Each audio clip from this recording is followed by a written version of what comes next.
uma projeção feita pela Organização Mundial de Saúde, até o ano de 2030, a depressão vai ser a doença mais diagnosticada e tratada em todo o planeta, em todos os países. Mais do que as doenças cardíacas, mais do que as dislipidemias, mais do que qualquer uma outra. Na atualidade, a depressão já é o transtorno psiquiátrico mais diagnosticado. Mas, afinal de contas, o que é a depressão? A depressão, ela se distingue da tristeza por ser uma patologia que promove um adoecimento do organismo e do psiquismo da criatura, tendo também sempre um componente espiritual. Todas as vezes que se reduz a quantidade de neurotransmissores no cérebro, em especial dopamina, serotonina, o sujeito entra em depressão. Mas, principalmente, existem algumas características, como, por exemplo, uma tristeza profunda, um desânimo, perda de vitalidade, de interesse pelas coisas, também são quadros que vão compor a depressão. Mas, se a gente pensa que a depressão é algo novo, a gente está enganado. Na verdade, no século IV a.C., Hipócrates, o pai da medicina, já descrevia o quadro de uma paciente que sofria de uma tristeza profunda e contínua. Ela teve uma perda de peso muito significativa e tinha desânimo para realizar as coisas. Na verdade, naquele quadro que era descrito como sendo de melancolia, é aquilo que hoje em dia nós diagnosticamos como sendo depressão. 200 anos depois de Hipócrates, outro médico da antiguidade, chamado Galeno, fazia o diagnóstico da depressão como sendo a melancolia. Melascolia, ou seja, bilis negra, é o período da doutrina dos humores, onde acreditava-se que uma alteração dos humores proporcionava a depressão. Então existiam os humores amarelos, os humores negros, e quando a pessoa estava tomada por humores negros, ela tinha depressão. O tratamento ele era realizado com base em sangrias, em vomitórios, em laxantes, e muitas vezes o paciente mais morria do tratamento do que da própria doença. Mas se nesse tempo da antiguidade tinha o diagnóstico, no tempo do Cristo já existia o tratamento da depressão. E quem estava habilitado a realizar o tratamento e a cura da depressão era o sacerdote. E o sacerdote levava o paciente até a proximidade do mar. Mas era um despenhadeiro de cerca de 200 metros de altura. Isso equivale a um prédio de mais ou menos 60, 70 andares. E após a realização dos rituais práticos, o sacerdote então jogava o paciente lá de cima, que caía no mar. Se morresse porque não sabia nadar, morria de depressão. Mas se ele salvasse, seguramente ele já estava curado, porque ninguém se atreveria a ser submetido novamente a um tratamento como este. Mas este tratamento tem uma semelhança muito grande com o tratamento na atualidade. Qual que é? É o eletrochoque. É um tratamento de choque, realmente, que era realizado já desde aquele tempo. E é um tratamento que ainda hoje é utilizado com grandes resultados, o de choque. Não de jogar o paciente de despenhadeiro abaixo para cair no mar. Mas as estatísticas a respeito da depressão, elas dizem que, na atualidade, nos Estados Unidos, são cerca de 50 milhões de deprimidos. As pessoas lá, geralmente, uma a cada 2 pessoas tomam antidepressivo para lidarem com as questões da vida. Lá, o antidepressivo é conhecido como a pílula da felicidade. No mundo inteiro, são cerca de 340 milhões de pessoas com depressão. No Brasil, estatística que já deve estar desatualizada com certeza, cerca de 10 milhões, um número seguramente maior. Mas sabe-se que pelo menos uma vez na vida, de 15 a 20% da população vai ter depressão, em algum momento que seja. É uma doença predominantemente feminina, já que cerca de 2 a 3 vezes mais mulheres são acometidas pela depressão em relação aos homens. E de cada mulher, 1 em cada 4 terá depressão, segundo as estatísticas. Mas a gente vai ver que quando as estatísticas dizem respeito a um número maior de mulheres do que em homens, isso daí se deve em função de que o homem geralmente ele não admite estar com depressão. E a mulher tem mais facilidade de assumir o seu quadro e de buscar um tratamento mais efetivo. Tem alguns dados importantes que precisam ser observados, é que geralmente após a primeira crise de depressão, a pessoa tem 50% de chance de reincidência. Após o segundo episódio, 70% de reincidência, e após o terceiro, 90% de reincidência. Então, quanto antes a pessoa busca o tratamento, quanto antes ela busca um tratamento mais efetivo, mais seguro, mais completo do tratamento, menor a possibilidade de reincidência. Já se sabe atualmente, através também de pesquisas, que as pessoas que fazem um tratamento mais completo, não só medicamentoso, mas psicoterápico, e além disso tratando também os sintomas físicos da doença, não só a questão da serotonina, essas pessoas têm um índice de reincidência muito menor do que o habitual, cerca de 15% para quem faz o tratamento mais efetivo. Então é importante iniciar o quanto antes o tratamento e fazer o tratamento mais completo. E nós vamos ver que esse tratamento mais completo abrange também o lado espiritual, não só o lado orgânico. Bom, quais que são então as causas da depressão? Nós vamos ver que a depressão ela é causada por muitos fatores. Então, nós vamos ter como um primeiro fator a causa genética. Já se sabe que a depressão também tem um traço genético no seu componente. Porque se um dos genitores tem depressão, os filhos têm 30% de chance de terem depressão.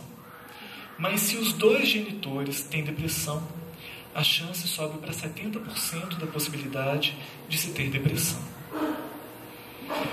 Então, mas é lógico que quando a gente leva em consideração os ascendentes espirituais, nós sabemos que nós somos herdeiros de nós mesmos. Então, mesmo que a gente venha ter depressão em função dos pais terem, não é para que a gente culpe a genética ruim deles, não. Porque a nossa genética nós mobilizamos de acordo com o nosso perispírito. Então, a gente vai ver que quando existe uma questão familiar, é porque existe uma afinidade de necessidades que precisam ser trabalhadas no ambiente familiar. Também Mas um pai e uma mãe deprimida, uma criança no meio dessa família, né? A chance dessa criança ser deprimida também é muito grande, isso. Né? Excelente observação, porque, sim, num ambiente onde existe uma pessoa deprimida, ela afeta muito negativamente este ambiente. Quando existem crianças ali, seguramente as crianças vão ser afetadas. Porque se é difícil para adultos lidarem com pacientes deprimidos, para a criança se torna muito mais difícil. Porque a criança não coloca filtros. Então ela é muito mais influenciada pelo ambiente, até muito mais do que os próprios adultos. Então sim, um ambiente cujos pais são deprimidos, isso pode de alguma forma ensinar as crianças a serem deprimidas também. Então a criança pode aprender a ter um comportamento deprimido, isso daí influencia, seguramente. A pessoa também não é outra, a pessoa também não implorou para vir naquela família qualquer corpo, para fazer tráfico da encarnação. Então está culpando agora. Aí a gente vai ter que lidar com essa questão de que nós não devemos, pelo menos, culpar a genética, os pais, as condições. Porque as condições que nos felicitam hoje, ou que nos infelicitam, tem a ver com as sementeiras que nós realizamos no passado. Então, conforme nós estamos vivenciando hoje, tem a ver com o que nós fizemos ontem, no passado. E conforme a gente queira receber no futuro, é importante a gente prestar atenção com o que a gente está fazendo agora, da nossa vida, do nosso livre-arbítrio. Mas a gente vai abordar mais sobre isso. A gente vai ver que tem traços muito importantes que dizem respeito a isso. Um aspecto muito importante que já se sabe que causa a depressão é a baixa do nível dos neurotransmissores. O cérebro ele é composto de cerca de 100 bilhões de neurônios, sendo que os homens têm mais neurônios do que as mulheres, uma quantidade de alguns milhões. E vocês já sabem para que servem esses neurônios a mais para os homens, não é? Para nada, não faz diferença nenhuma em termos de funcionalidade. É simplesmente uma questão de anatomia. O cérebro masculino também é um pouco maior do que o cérebro feminino, então é natural que tenha mais células também. Mas isso daí não traz nenhuma vantagem para o homem em relação à mulher por ter mais neurotransmissores, não. Mas o fato é que tudo aquilo que diz respeito aos nossos pensamentos, sentimentos, memória, cognição, tudo isso passa pelo nosso cérebro. E uma das células principais do nosso cérebro são os neurônios. Então, todas as vezes que nós temos uma lembrança, um pensamento, nós ativamos no nosso cérebro um grupo de neurônios, ou seja, existe uma ativação polineural. Então, esse grupo de neurônios ativa, nós temos um pensamento, nós detectamos sentimentos, situações do nosso corpo e por aí vai. Acontece que a comunicação interna do neurônio é feita via elétrica, mas a comunicação que é realizada entre cada neurônio é feita via química, via neurotransmissores. Então, quando a gente vê aí nessa imagem esses pontinhos luminosos, eles estão representando os neurotransmissores. Os principais são a serotonina, a dopamina, noradrenalina. Todas as vezes que existe uma redução dos neurotransmissores na fenda sináptica, a fenda sináptica é o espaço entre os neurônios, a pessoa vai entrar em depressão, necessariamente. Então, se na atualidade as pessoas, quando vão fazer um poema, colocam e dizem, fazem declarações dizendo que amam com todo o coração, no futuro, com o andar da carruagem, as pessoas vão estar dizendo que amam com toda a serotonina, com toda a dopamina que ela tem no organismo dela. Fica algo mais específico, mais científico dessa forma. Mas o fato é que, se de alguma forma o corpo influencia no nosso estado de humor, porque a depressão é uma doença, é um transtorno do humor. Também a forma como nós lidamos com a vida, os sentimentos, isso daí vai alterar também significativamente o nosso nível de serotonina e de dopamina. Se existe aquele ditado que diz mente sã, corpo são, o contrário também é verdadeiro. Se nós temos um corpo são, isso daí também vai influenciar em uma mente sã.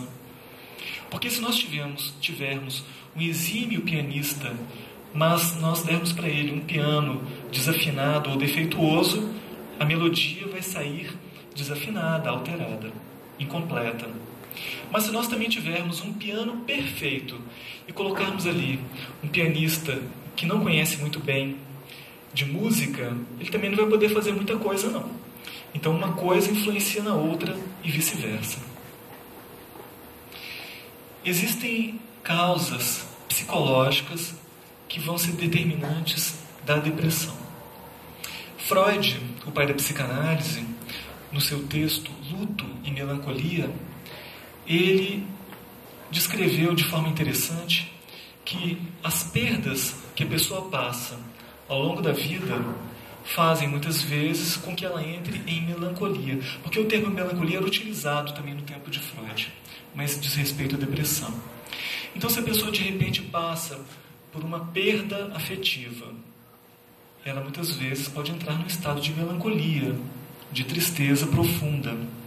Se de repente a pessoa perde o seu emprego, Se ela fica insegura em como ela vai lidar com a questão financeira, a manutenção da família, pode ser que ela entre num quadro de depressão. Se de repente algum parente morre, desencarna, ela muitas vezes pode entrar num estado de tristeza que pode perdurar, tornando-se um quadro de depressão. Porque uma das características da depressão é a questão da persistência.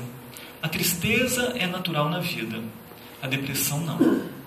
Todos nós passamos por oscilações do nosso estado emocional, assim como nós temos as diversas estações do ano, primavera, verão, outono, inverno, nós também temos essas oscilações do estado do humor, de forma natural, não muito exageradas. Então, se a pessoa passa por uma perda, é natural que ela se feche para poder fazer um balanço, para poder lidar, para se proteger com esse sofrimento, deste sofrimento, e ela então assimila melhor isso. Mas isso não pode durar mais do que 4 a 6 semanas. Se durar mais do que 6 semanas, ela já está entrando num quadro de depressão. E aí precisa de um tratamento mais amplo para ela poder se recuperar disso. Existem outros fatores que estão associados à questão da depressão, que dizem respeito ao estresse, ao sentimento de culpa, à autoestima baixa. Todos esses vão interferir de forma negativa na possibilidade da pessoa ter depressão. Outros são os aspectos também que podem influenciar a depressão e dizem respeito com o sentimento de raiva que a pessoa tem a respeito das perdas. Ou seja, a pessoa passa por uma perda, ela tem um sentimento de raiva em relação a essa perda, mas ela desloca para si mesma este sentimento de raiva. Então, ela passa a ter um sentimento de menos-valia, ou seja, ela não merece viver, ela não merece estar na vida, ela não merece lidar com as coisas. A raiva, pela frustração que ela tem, essa energia é canalizada para dentro, e ela então passa a ser um sentimento autodestrutivo, que logicamente precisa ser trabalhado, com certeza. Quais são os sintomas da depressão? A Organização Mundial de Saúde estabelece que se a pessoa tiver de 4 a 5 destes sintomas, é possível que a pessoa já tenha um quadro de depressão. Então, quando a pessoa está com depressão, ela passa por um período de esgotamento físico, ela se sente desvitalizada, ela não tem ânimo, energia para lidar com as coisas. Ela fica muito mais com vontade de ficar quieta na dela, ela sente falta de energia para realizar cada coisa, cada tarefa que ela tem para realizar. Ela não sente prazer com as coisas que habitualmente ela sentia quando ela realizava antes. As mínimas coisas que antes eram motivo de alegria, agora ela não tem mais o prazer naquilo. Não tem prazer de conversar, ela não tem prazer de assistir um filme, ela não tem prazer de se alimentar, ela não tem prazer de namorar e por aí vai. Então, aquilo que antes trazia ânimo e alegria para a pessoa, deixa de ter sentido para ela. Ela faz, mas é como se ela comesse uma comida sem tempero. É como se ela assistisse um filme que antes seria colorido, agora está preto e branco. É como se antes o toque que ela poderia sentir com suas mãos, agora ela está usando luvas. Então tudo fica dificultoso para que ela possa sentir prazer, em função da baixa dos neurotransmissores. A pessoa passa por um período de muita ansiedade. Geralmente ela fica com uma expectativa muito negativa a respeito das situações. Ou seja, ela se torna muito pessimista, ela espera o pior. Você se lembra daquele desenho do Lip e Hard? O Lip era o leão e o Hard era a hiena. E a hiena vivia dizendo assim: ó vida, ó dia, ó azar. Existia uma nuvenzinha em cima dela, tudo dava errado para ela. Ela sempre enxergava as coisas do ponto de vista negativo. Então é mais ou menos o estado do deprimido. A pessoa passa a ter distúrbios do sono. Então, muito comum de acontecer dela dormir e acordar de madrugada e depois não conseguir dormir mais. Ou ela tem o sono interrompido ou agitado. Ou muitas vezes a pessoa dorme demais. ou ela dorme de menos ou ela dorme demais também. Meio que num movimento de fuga da própria vida, numa busca de se anestesiar da dor que a incomoda e que ela não tem dado conta de lidar com ela. A pessoa passa a ter distúrbios alimentares. Normalmente, em função da pessoa não sentir graça, prazer na alimentação, ela passa a se alimentar menos. E mesmo este movimento de se alimentar menos tem a ver também com a própria vida, porque a alimentação para o corpo significa a manutenção da vida. Como ela está desligada da vida, ela sente menos prazer em se alimentar, e também existe um movimento inconsciente de abandono da vida também. Mas em outros quadros também acontece o oposto, e a pessoa, ao invés de se alimentar menos, ela passa a comer demais, compulsivamente, na busca de cobrir esse vazio existencial, esse sentimento que ela tem de desânimo das coisas, ela busca preencher através da alimentação. Mas é mais raro, mas também acontece. Muitas vezes a pessoa tem um distúrbio psicomotor. Muito comumente, a pessoa fica lenta. Os movimentos dela são lentos. A fala da pessoa é lenta, é uma fala assim, muitas vezes até pastosa, dá até cansaço de você escutar quem está deprimido falando. Mas acontece, a pessoa geralmente ela fica assim. Mas muitas vezes esse distúrbio psicomotor também se traduz às vezes por agitação. Algumas pessoas ficam agitadas. Só que às vezes ela pega muita coisa para fazer e não realiza quase nada. Abandona quase tudo pelas metades. Então, é um dos sintomas. Tensão, irritabilidade, nervosismo. Então geralmente a pessoa fica irritadiça. Tudo a irrita. Esperar um pouquinho a irrita, se a coisa sai de um jeito diferente, a irrita. Basta você estar do lado de uma pessoa deprimida, basta você existir para a pessoa estar irritada com a sua presença. É do quadro da depressão. É como se fosse uma tensão menstrual permanente, que vai acolher homens e mulheres. Eu vou falar para vocês que quando o homem está com depressão, geralmente esse é um dos sintomas que mais aparecem, da irritabilidade, da agressividade. Dificuldades de raciocínio, de memorização. Então a pessoa, quando está no quadro de depressão, ela sente muita dificuldade em assistir uma aula, em assistir uma palestra, em ver um filme. Porque ela começa a fazer aquilo, a ler um texto, ela começa a fazer aquilo, mas ela não dá conta de ir adiante. Então, ela assiste uma aula inteira e no final você pergunta para ela, mas o que foi mais interessante para você? O que você tirou de mais proveito dessa aula?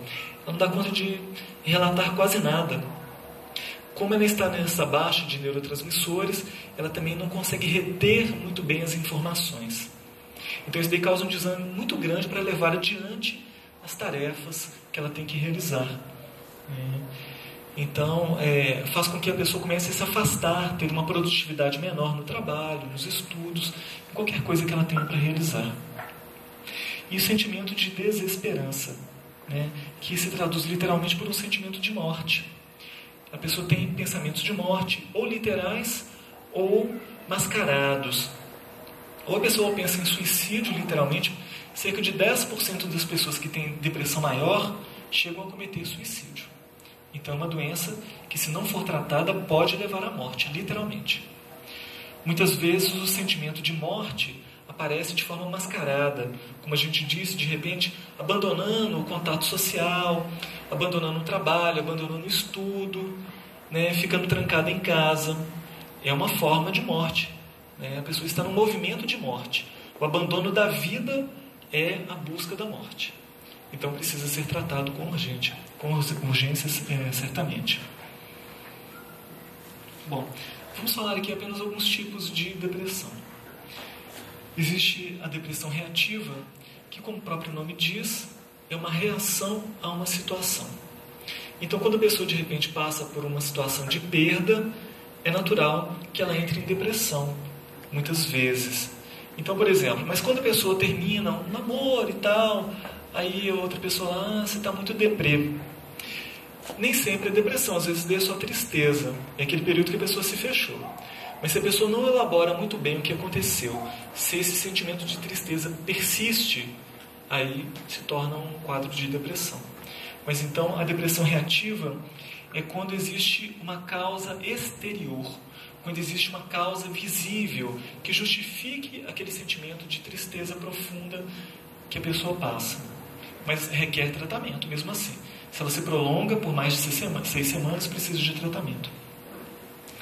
Existe a depressão mascarada. A depressão mascarada, ela é mais comum em homens do que em mulheres.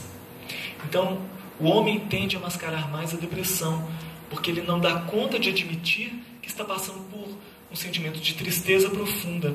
É mais admissível para o homem falar que ele está irritado do que falar que ele está triste. E a mulher não tem tanta dificuldade quanto a isso. Mas a depressão mascarada, ela geralmente é mascarada em função de bebida, uso de drogas, trabalhando demais, malhando demais, fazendo academia demais. Então, esse demais, muitas vezes, é uma forma de mascarar o que está por detrás disso, que às vezes é a própria depressão. Um estudo realizado num grupo de Mormons e de Quakers, que são um grupo de religiosos nos Estados Unidos, percebeu-se que nestes grupos, onde as pessoas não fazem uso nem de drogas, nem de bebida alcoólica, o percentual de homens com depressão é idêntico ao de mulheres.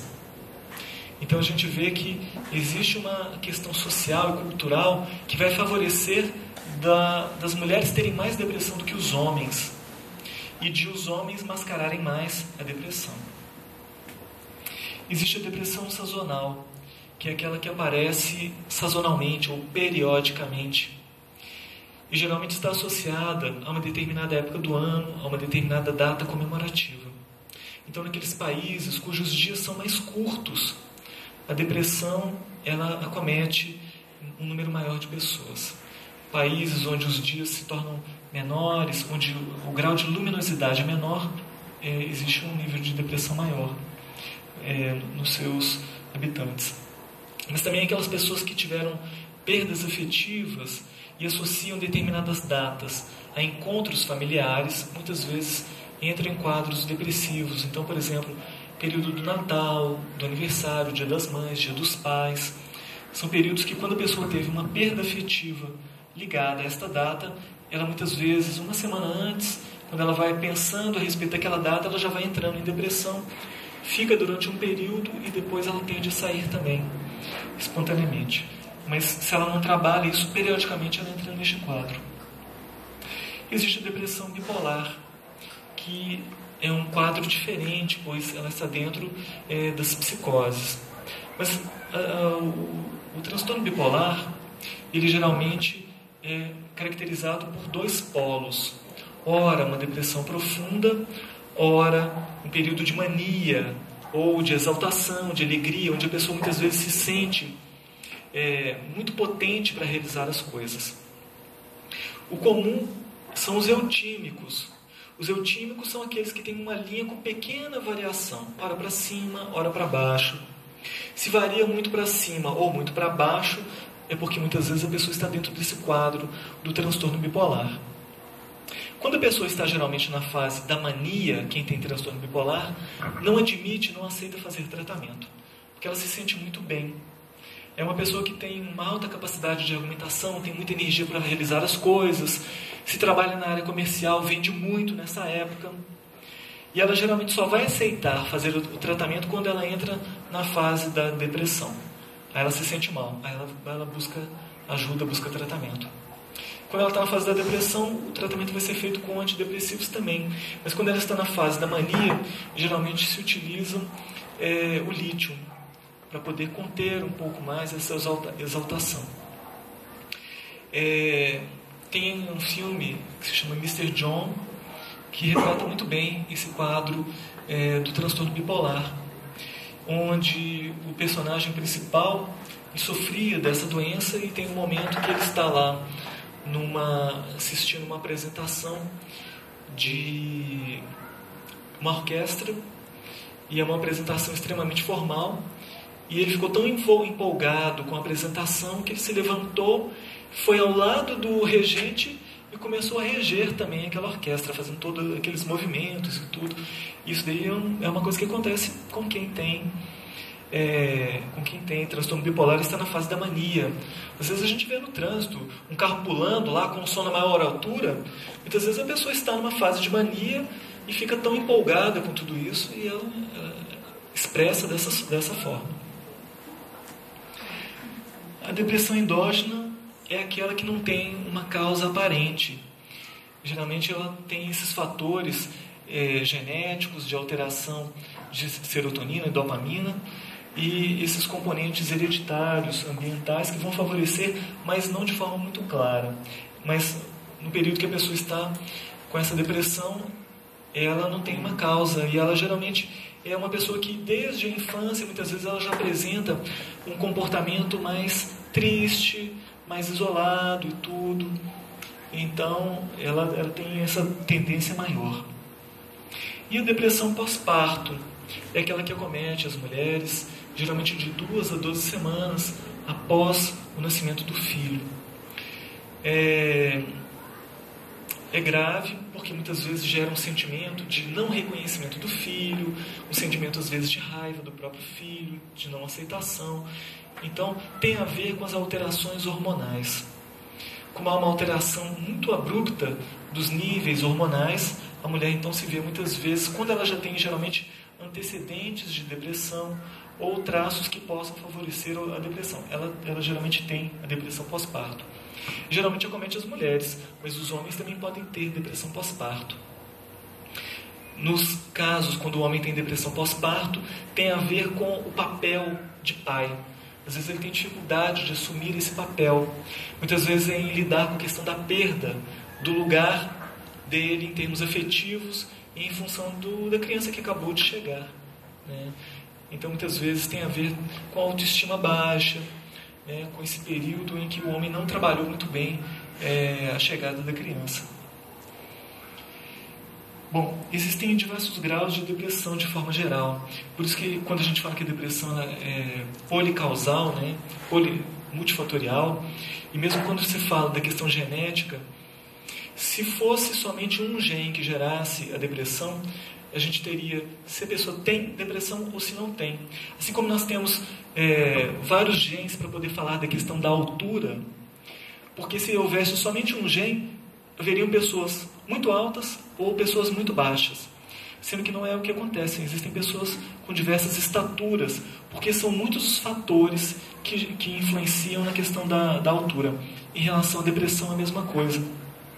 Existem também diversos graus, sendo que nos graus mais leves, a pessoa sente uma tristeza, ela muitas vezes se arrasta para fazer as coisas, mas ela dá conta de trabalhar, de estudar, de fazer o que ela tem para fazer. No caso da depressão moderada, além dos mesmos fatores ligados à depressão leve, a pessoa também começa a se isolar socialmente.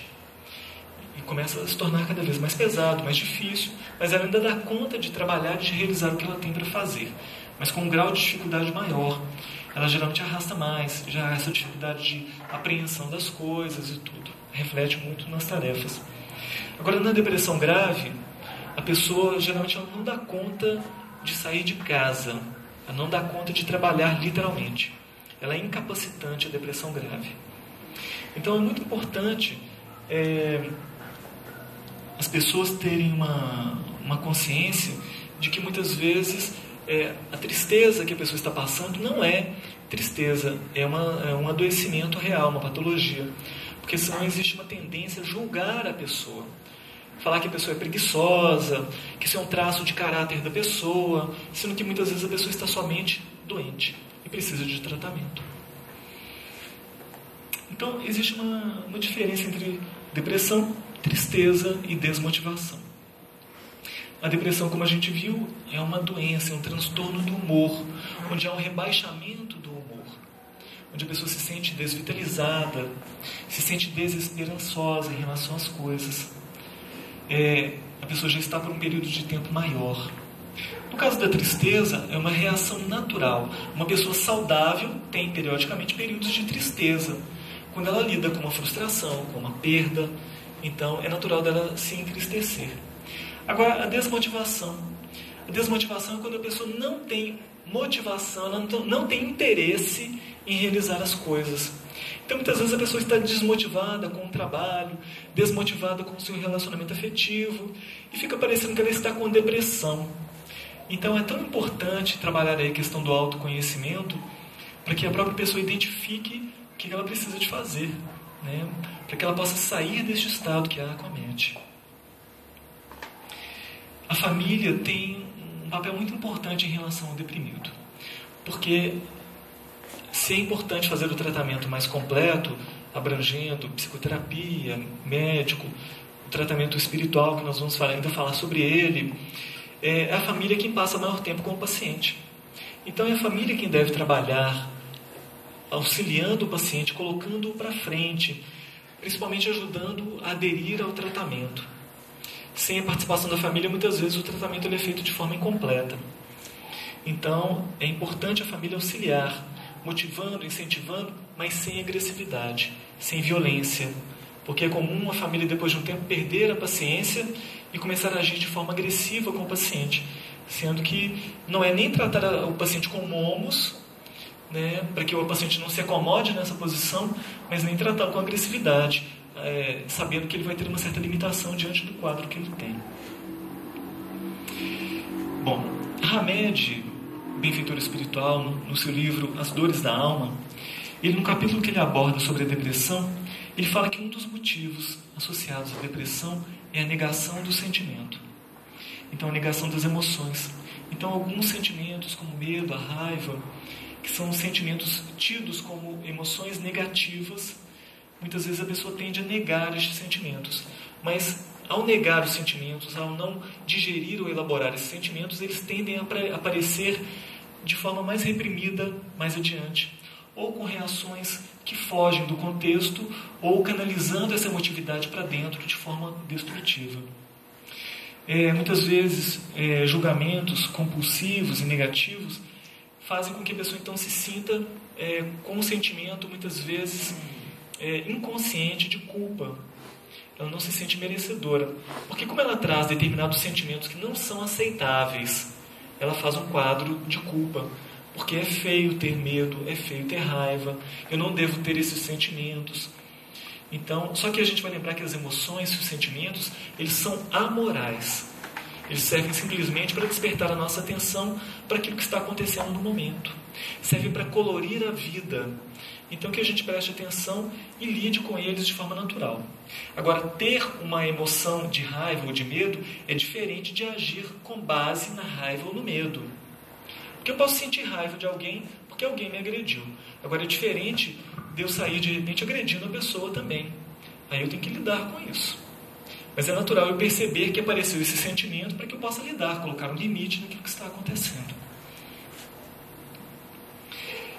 No Evangelho segundo o Espiritismo, no capítulo 5, no item 25, nós encontramos o espírito François de Geneve dizendo: sabeis porque às vezes uma vaga tristeza se apodera dos vossos corações e vos leva a considerar amarga a vida?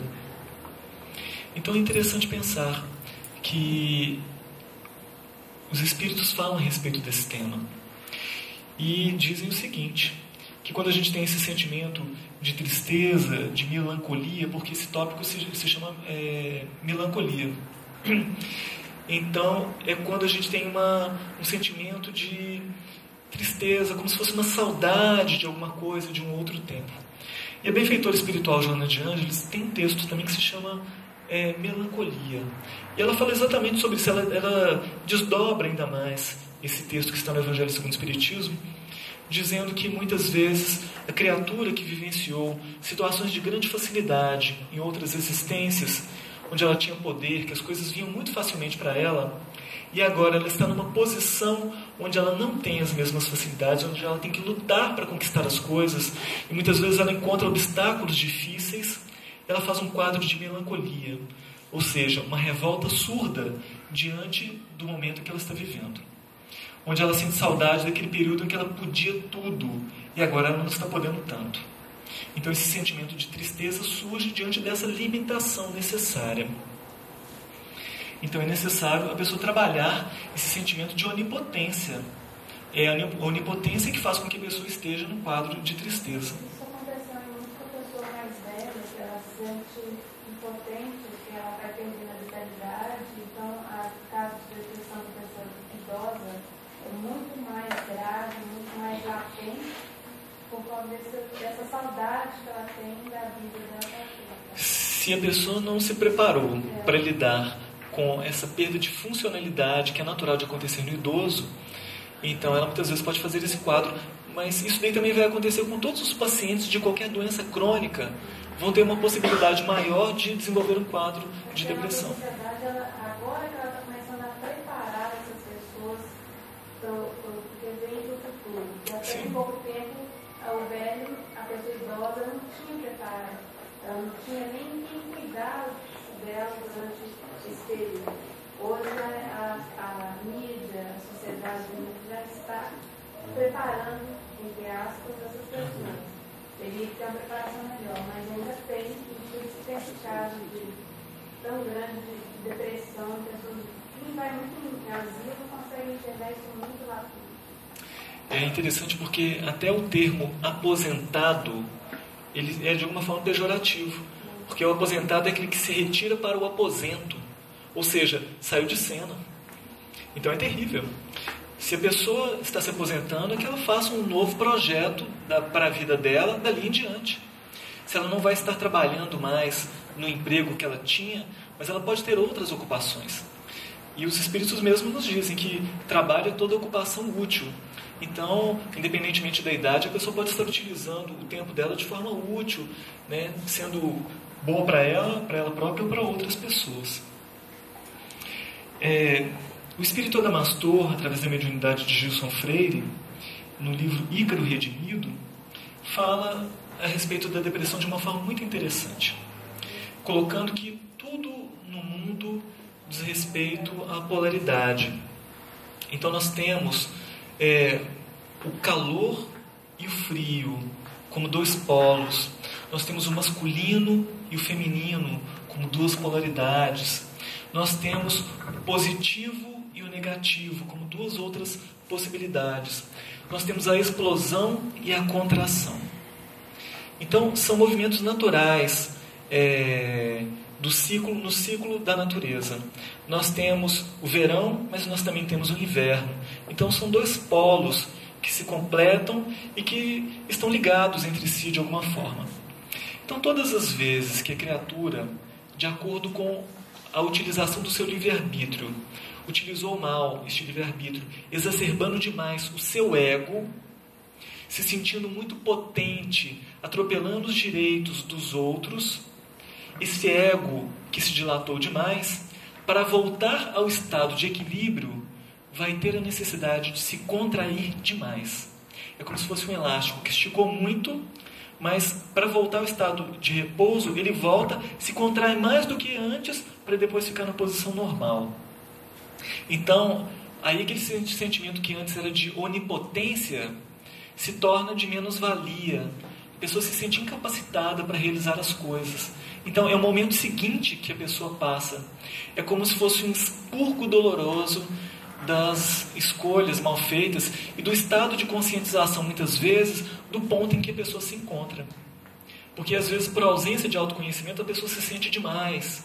Nossa, eu sou muito, eu sou isso, aquilo. E quando a pessoa toma consciência do verdadeiro estado real dela, ela entra em depressão. E esse entrar em depressão muitas vezes se dá no período em que a pessoa está no plano espiritual. A benfeitora espiritual Irmã Situfo, no seu livro Reforma Íntima Sem Martírio, ela tem um capítulo que se chama Depressões Reeducativas. E ela fala exatamente sobre isso. Muitas vezes a alma, quando está no período da erraticidade, no plano espiritual, e ela toma então consciência real de que determinadas atitudes que ela teve não foram nada boas, ela começa a entrar em depressão no plano espiritual, ao perceber o tanto de equívocos que ela cometeu. Se é alguém que traz alguns antecedentes espirituais positivos, quando ela tem alguns méritos, essa pessoa então é recolhida em verdadeiros nosocômios para tratamento já no plano espiritual. Ela reencarna então em quadros melhores. Mas muitas vezes, quando a pessoa não tem méritos, esse estado que ela entra em depressão faz com que ela caia na mão de entidades trevosas que vão abusar dela. E quando ela vai reencarnar, muitas vezes, de forma compulsória, faz com que ela traga já nos seus genes essas alterações em função do seu perispírito estar alterado. Porque o perispírito é o modelador, organizador biológico do nosso corpo. Conforme nós mutilamos o nosso perispírito pelas atitudes, pela consciência de culpa, isso vai refletir posteriormente nos genes, nos deixando então predispostos a determinados adoecimentos. A pessoa nasce então com predisposição a psicoses, a depressões e por aí vai. Então tem a ver com esse estado que a pessoa tinha antes da própria reencarnação, com predisposições mórbidas que o espírito traz antes da reencarnação. A depressão, então a depressão tem a ver com obsessão? Sim, é uma boa pergunta. A depressão tem a ver com obsessão, por duas vertentes. Uma delas é que todas as vezes que existe um devedor, vai aparecer o cobrador. Então, se existe alguém que traz um sentimento de culpa, é porque agiu errado. E muitas vezes, aquele a quem a pessoa lesou, não tendo perdoado e estando muitas vezes desencarnado, se aproxima para poder cobrar. E instiga então sentimentos de menos-valia, falando assim, não, você não vale nada, você não pode nada. E a presença do obsessor muitas vezes desperta a depressão na pessoa. Ela já trazia sentimento de culpa, ela faz o quadro. Aí que entra então no caso do tratamento não só medicamentoso, não só psicoterápico, também espiritual, porque existe esse quadro espiritual. Mas por outro lado, o fato da pessoa estar com um transtorno mental, porque a depressão também é um transtorno mental, e orgânico, como é a depressão, isso já abre precedentes para a sintonia com entidades na mesma faixa vibratória. Então, ou a obsessão desencadeia a depressão, ou o fato da pessoa estar em depressão abre espaço para obsessões. Então, sempre vai ser aconselhável o tratamento também espiritual, para que seja feito de forma mais completa. Sim. Pode falar. Jesus, há 2 anos atrás, é dito lá no Velho Testamento, foi dito lá por Isaías, Daniel, 6 séculos antes dele vir ao mundo. E essa vez ele aparece quando ele nasce lá numa esteira, num barraco. Depois vai para o Egito, volta nos seus 12 ou 15 anos e desaparece. Nesse desaparecimento ele aparece com 30 anos para a vida pública. Queria saber o seguinte: se nesse quadro de uma alta entidade, um verdadeiro canal vivo, uma antena, um canal vivo entre Deus e os homens, vivendo aquela vida celestial, que ele deveria, apesar de demorar tanto, ele foi previsto muitos séculos antes, mas ele veio. Será que aquela vida dele, aqueles 30 anos, que talvez, na minha lógica aqui, hoje em dia, ele tivesse convicção de que seria o redentor da humanidade? Isso não tem a ver com o nosso tema. Não tem a ver. Mas uma tristeza que não tem a ver. Mas eu gosto de falar de Jesus dentro dos tempos espíritos. Sim. Agora, uma tristeza que ele trazia nos olhos, uma tristeza dessa, aquela tristeza, aquela coisa que o Pilatos quis livrá-lo da cruz, aquela coisa assim. Aquilo não foi, talvez ele não sofresse uma depressão aguda até querer voltar para não. Então, boa pergunta, esse aspecto muito bom. Muitas vezes, Jesus ele é retratado como tendo um olhar triste, muitas vezes chorando, muito mais do que sorrindo. É o que a gente lê nas descrições que falam sobre Jesus. Por quê? Isso daí era depressão? De forma alguma. Isso não era depressão. Isso era um estado de consciência tão amplo, porque Jesus sabia o que as criaturas, ao estarem fazendo aquelas escolhas, iriam ter que lidar em termos de sofrimento no futuro. Porque o mal é a ausência do bem. E o que as pessoas estavam fazendo ali, que fizeram em termos de julgamento em relação a ele, ou em relação às escolhas que ele via, tinha a ver com essa percepção dele muito mais ampla do que só do momento atual. As pessoas, quando se equivocam, estão achando que estão fazendo uma grande vantagem. Mas do ponto de vista espiritual, a longo prazo, porque a vida ela é eterna. Então, aquilo que a gente faz agora, aquilo que a gente fala agora, repercute na eternidade. Então, é lógico que ele ficava triste ao perceber os equívocos daquilo, aonde que iria dar. Então, quando Jesus ficou triste por Judas, ele sabia do sofrimento que Judas teria que ter para expurgar o que ele fez. Ele não ofendeu Jesus quando ele traiu, não. Isso daí, Jesus não se sentiu ofendido por isso, não. Mas Jesus ficou triste por saber do equívoco que ele estava cometendo e das consequências que ele teria em função disso. Mas não depressão. Depressão seria um estado limitador. Jesus jamais teve depressão. No caso de Jesus, essa tristeza era até saudável. Porque imagine alguém que tem consciência do que o outro está fazendo, que é algo de errado, fica feliz e contente. Pode. Alguém que é saudável e tem uma consciência disso jamais ficaria feliz. Jamais expressaria alegria e contentamento, percebendo que está num mundo onde a grande maioria dos espíritos somos criaturas extremamente imperfeitas, como somos ainda hoje. Então não tem como ficar feliz indo numa presídio. Quem vai fazer uma visita no presídio não tem como sair de lá contente, sabendo do quadro que vai encontrar lá. Não tem como a pessoa ficar contente indo fazer uma visita num hospital com pacientes terminais. Não tem como sair de lá contente. A pessoa pode até sair acalentada por perceber que as pessoas que estão lidando com aquelas provas estão lá seguras e confiantes. É uma coisa. Mas feliz não. Aí seria um outro quadro. Mas aquilo ali é a herança que nós recebemos da imagem do Cristo, é a herança de como eles passavam para a gente, a Igreja Católica. Como a maioria das pessoas não tinha conhecimento de leitura, eles fizeram o quê? Retrataram tudo visual, tinha que aprender visualmente, catequizar a pessoa através disso. Então tinha que passar essa imagem do Cristo sofredor daquele jeito. Você tomou essa carga toda, bem de baixo.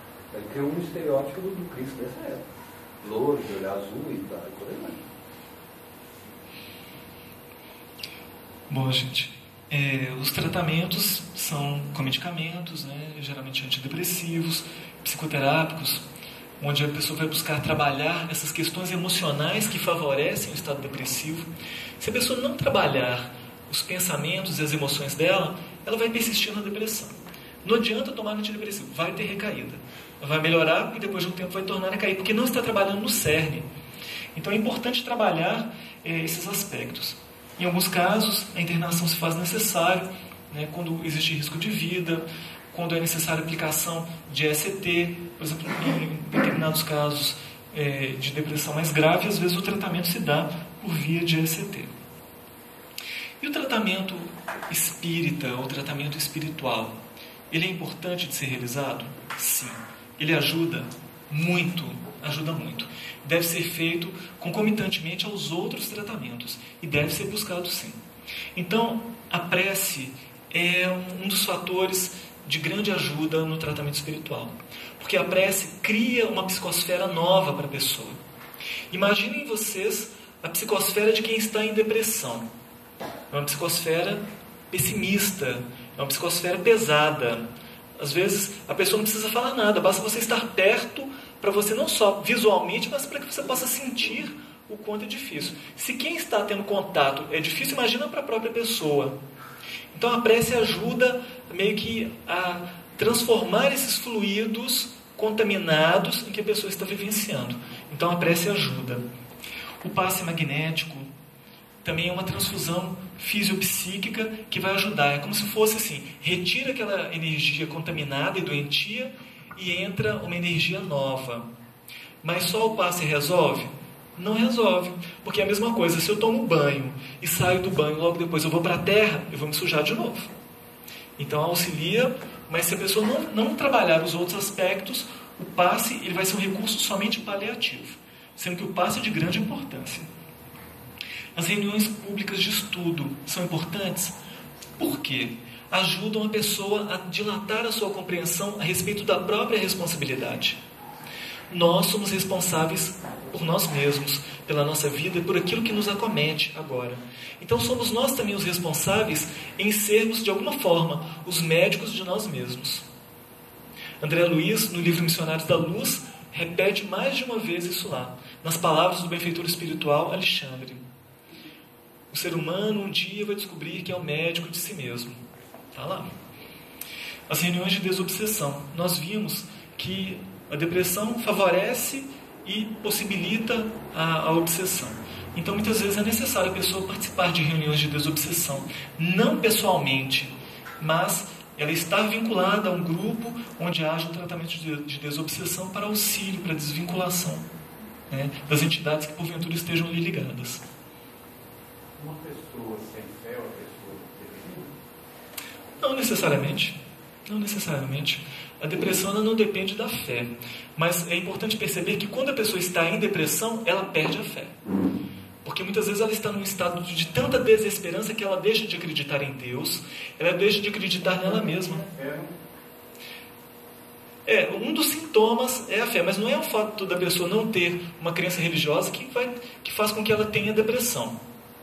Mas, sim, existem estudos científicos que dizem que as pessoas que têm uma fé religiosa, que trabalham a espiritualidade, elas adoecem menos das doenças psíquicas, das doenças mentais. Então elas têm uma qualidade de vida melhor. Então sim, a fé ajuda, mas não necessariamente a ausência de uma fé religiosa que seja um fator predisponente. Mas se a pessoa tiver uma visão muito crítica da vida, muito pessimista, isso daí já é um fator que vai fazer com que ela, de alguma forma, entre em depressão mais facilmente. O culto no lar, para trabalhar esses aspectos no próprio lar, na própria casa, mas o principal aspecto de todos é a transformação interior. Porque quem adoece é o espírito. O corpo é simplesmente um reflexo do como está o espírito. Todas as vezes, ou geralmente, quando há um corpo adoecido, é porque existe também uma mente doentia. E a mente é o reflexo do espírito. Então, o que mais vai ser fator reabilitador diz respeito à transformação interior, transformação moral, a ter uma visão diferente de vida, uma visão otimista, uma visão resiliente, onde a pessoa se permita aguardar um pouco. Se as coisas não aconteceram do jeito que a gente gostaria agora, que a gente dê um tempo à vida para que elas possam acontecer um pouco mais adiante, né? Então, a forma como a gente encara a vida influencia bastante. Depressão tem cura? Depressão tem cura. Quando a pessoa busca o tratamento, geralmente no primeiro mês, de 60% a 70% das pessoas já tem um alívio muito grande em relação aos sintomas da depressão. Então, a depressão tem não só a melhora dos sintomas, mas tem cura. Assim, até no estado agudo, na doença tem cura? Sim, mesmo no estado agudo. Às vezes se torna um pouco mais demorado, às vezes a pessoa vai ter que tomar antidepressivo também ao longo da vida. Então, mas isso daí faz parte do tratamento. A gente vai pensar que tem cura ao longo do tempo. E esse tempo pode demorar mais do que uma encarnação, mas que tem cura. E se não começar agora, vai ter que começar mais adiante. Quanto antes iniciar, melhor. O importante é a pessoa se sentir com possibilidades de voltar a ter uma vida normal. Trabalhando, vivendo, amando, são fatores que demonstram que a pessoa está dentro de um quadro de melhora, né? O que a gente pode fazer então para prevenir? Então são muitos os aspectos. Cuidar do ser como um todo, desde ter uma alimentação equilibrada, o estilo de vida saudável. O estresse é um dos principais desencadeadores da depressão. Então um estilo de vida onde a pessoa possa viver de forma mais equilibrada, mais saudável, ter contatos sociais saudáveis favorecem muito. As pessoas que têm laços afetivos mais duradouros e mais fortes têm menos possibilidades de caírem em quadros de depressão, né? A pessoa ter um ideal de vida, a pessoa estar aberta para o crescimento, para coisas novas, para coisas positivas e saudáveis, isso tudo favorece como modo de prevenção. Eu vou contar para vocês uma história que quem narra é Rubem Alves. Essa história se chama Ostra Feliz Não Produz Pérola. Ele conta uma história muito interessante, dizendo que havia no oceano toda uma comunidade de ostras.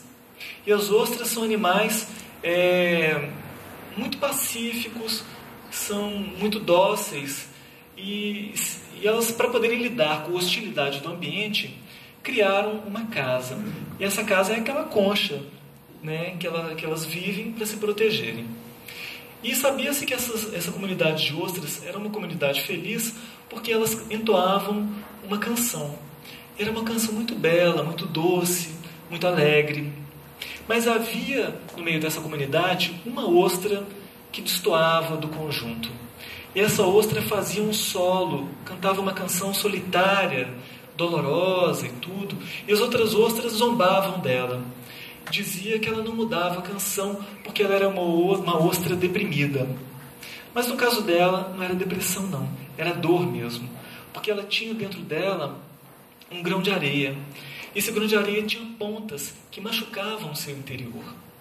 Ela sabia intimamente que para que ela pudesse se proteger deste grão de areia, ela teria que constituir ali um mecanismo de defesa.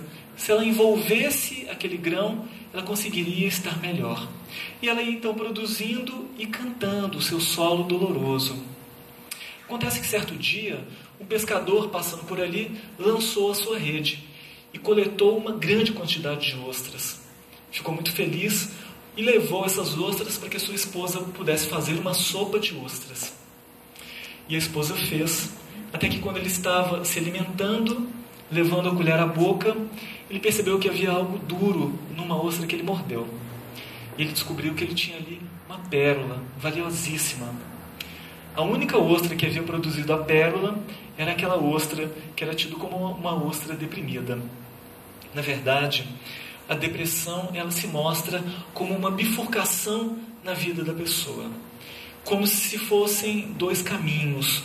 Um que leva a uma tristeza, a uma queda ainda maior, uma limitação ainda maior. O outro caminho que aponta para uma mudança, uma renovação interior, uma visão diferente em relação à vida, em relação a si mesmo, podendo aproveitar as possibilidades que a vida lhe apresenta, como se encontra, crescendo daquela forma. É a possibilidade da renovação. Gente, muito obrigado, muita paz. Fiquem com Deus.